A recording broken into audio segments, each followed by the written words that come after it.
सरदार बहुत खुश है, खुशी में गोलियां,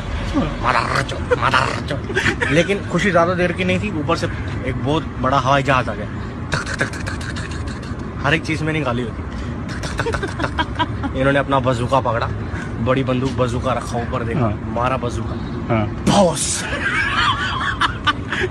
और एक और फायर किया। क्या बोले? एक और फायर किया अपने बजूके से हेलीकॉप्टर पे, हेलीकॉप्टर नीचे गिर गया। वहाँ गधा खड़ा था, गधे को लगा हेलीकॉप्टर का एक पार्ट, गधा गधा इतने में सब लोग मर गए। फिर खुशी में गोलियां, अब मरे हुए लोगों के लिए नंबर डायल किया, एम्बुलेंस आई सबको लेने के लिए। गांडू गांडू गांडू गांडू